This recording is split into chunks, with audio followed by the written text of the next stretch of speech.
Ciao da Stefano Verona e ben ritrovati su Psicologia Semplice.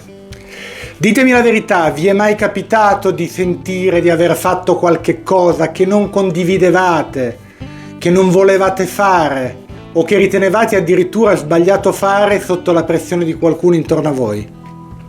Credo che sia un'esperienza molto comune. A tutti noi è capitato e non c'è bisogno di essere stati introdotti all'interno di una setta per aver fatto questo tipo di esperienza. Anche all'interno delle relazioni significative e importanti per noi, la manipolazione avviene molto spesso. Oggi cercheremo proprio di capire come mai alcune persone riescono a farci fare delle cose che non vorremmo fare. Cercheremo di capire quali sono le leve emotive che vanno a muovere dentro di noi e, oltre a capire questo, cercheremo di capire quali sono i punti di debolezza nella nostra personalità che ci rendono particolarmente vulnerabili alle manipolazioni.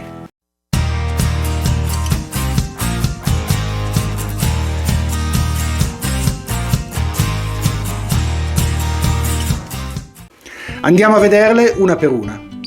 Il primo tipo di manipolazione è la manipolazione che avviene attraverso la rabbia. Tutti noi abbiamo avuto paura di fare arrabbiare i nostri genitori, i nostri insegnanti, e questo avveniva quando eravamo piccoli, ma è molto probabile che successivamente abbiamo avuto paura di fare arrabbiare ad esempio il nostro capo, nostra moglie, nostro marito, i nostri figli. Bene, la storia si ripete, certamente il timore della rabbia dell'altro nasce durante i primi anni di vita, quando i nostri genitori si arrabbiavano per delle cose che facevamo. È anche possibile che i nostri genitori non abbiano manifestato la rabbia come solitamente la intendiamo, cioè non si siano messi a urlarci addosso, addirittura ad alzarci le mani, ma ci abbiano mandato dei messaggi di rabbia semplicemente con degli sguardi molto severi o con altre strategie, quali ad esempio il silenzio, cioè non parlarci. Bene, queste modalità che esprimono comunque una rabbia, in quest'ultimo caso una rabbia passiva, ci hanno in qualche modo condizionato e ci hanno portato a sentire una forte sensazione di disagio tutte le volte che le persone sono arrabbiate con noi.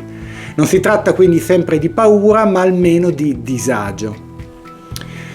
Rendiamoci conto che anche nella vita adulta è possibile che il nostro partner, ad esempio, a seguito di qualcosa che abbiamo fatto, oppure per il fatto stesso che noi desideriamo fare qualcosa che egli non approva, modifichi la sua comunicazione non verbale, modificando il suo tono di voce, avendo verso di noi degli sguardi molto duri e molto severi, oppure esercitando un totale silenzio e indifferenza nei nostri confronti. Noi diremo quindi che l'altra persona è arrabbiata con noi. Il secondo tipo di manipolazione è quello del dolore e della sofferenza.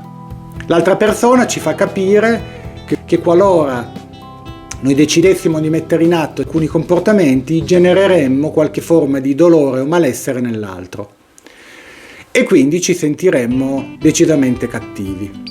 Anche questo tipo di situazione si impara nell'infanzia. Alcuni genitori, per manipolare i loro figli, loro dicono educare, ma in realtà li stanno manipolando, li fanno sentire responsabili delle loro emozioni.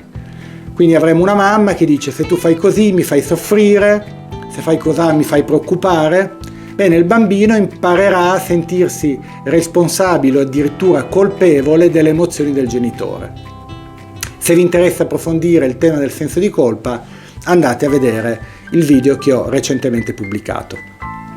Il terzo tipo di manipolazione è quello che passa attraverso la seduzione / delusione. Cosa vuol dire questo? Vuol dire che l'altra persona, per riuscire a ottenere da noi quello che vuole, potrebbe in qualche modo cercare di ipervalorizzarci, farci sentire molto importanti e molto speciali, facendoci capire però che qualora noi non corrisponderemo alle sue aspettative, egli sarà molto deluso dal nostro comportamento. Immaginiamo un capo, ad esempio, che va da un suo dipendente e gli dice: guarda, affido a te questo lavoro perché so che tu sei l'unico capace a farlo, nessuno è bravo come te, mi fido solo di te, quindi completami questo lavoro entro questa sera. E magari sono le 5 del pomeriggio e lo sta cercando di obbligare a rimanere sul posto di lavoro oltre il suo orario. Ecco, questo tipo di modalità è anch'essa molto utilizzata e devo dire che è molto efficace con un certo tipo di persone. Bene, detto ciò, adesso vedremo proprio quali sono le tipologie di persone o quali sono i tratti di personalità che ci rendono più vulnerabili alla prima, alla seconda e alla terza manipolazione. Bene, se siamo particolarmente vulnerabili alla manipolazione attraverso la rabbia, questo dipende dal fatto che abbiamo sviluppato nel tempo un'enorme preoccupazione di perdere il legame affettivo con l'altro. Abbiamo paura che si sia incrinato qualcosa nel rapporto speciale che si è instaurato con l'altra persona e il manipolatore potrebbe in qualche modo farci temere di aver perso inesorabilmente quel tipo di legame a causa di un nostro comportamento e quindi ci porterà ad avere il comportamento che egli desidera e si aspetta. Per difenderci da questo tipo di manipolazione dobbiamo ricordarci sempre che anche compromettere parzialmente in qualche situazione il rapporto di sintonia con l'altra persona non vuol dire perderlo definitivamente. Abbiamo sempre l'opportunità di ricostruire. Quindi è molto importante non farci manipolare dall'altro. L'altra persona probabilmente ha capito che utilizzando questa rabbia diretta o indiretta ottiene delle cose e noi dobbiamo avere il coraggio qualche volta di non seguire le sue aspettative, proprio per evitare che egli continui ad utilizzare quella modalità sapendo che funziona. Il secondo tipo di problematica riguarda le persone che si fanno manipolare dal dolore, dal malessere, dalla tristezza dell'altro. Se noi siamo delle persone che siamo state educate a sentirci in colpa perché ci hanno molto colpevolizzato da piccoli, noi avremmo costantemente paura di aver generato dolore e sofferenza nell'altro e quindi l'altro, semplicemente manifestando la sua tristezza e il suo dolore, riuscirà, come abbiamo detto, a farci cambiare condotta. Bene, ricordatevi sempre che le emozioni dell'altra persona sono una responsabilità dell'altro. Non siamo noi che dobbiamo farlo stare bene per forza. Vi faccio un esempio estremo, ma se per esempio una moglie o un marito si sentisse molto triste per il fatto che noi parliamo con un collega di lavoro, che riceviamo una telefonata dopo le 8 di sera, questo è un problema del nostro partner.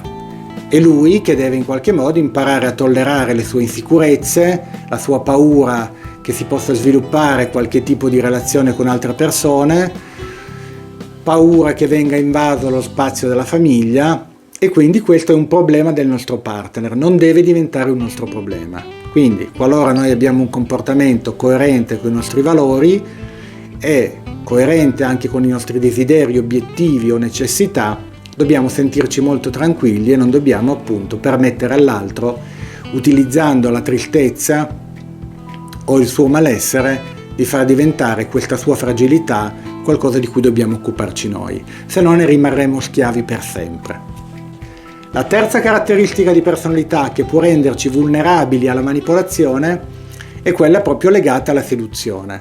Se noi abbiamo un'autostima piuttosto bassa, abbiamo così bisogno di sentirci unici e speciali che l'altra persona, facendoci sentire in quel modo e facendoci temere di perdere questo valore, sarà in grado di farci fare pressoché tutto quello che vuole.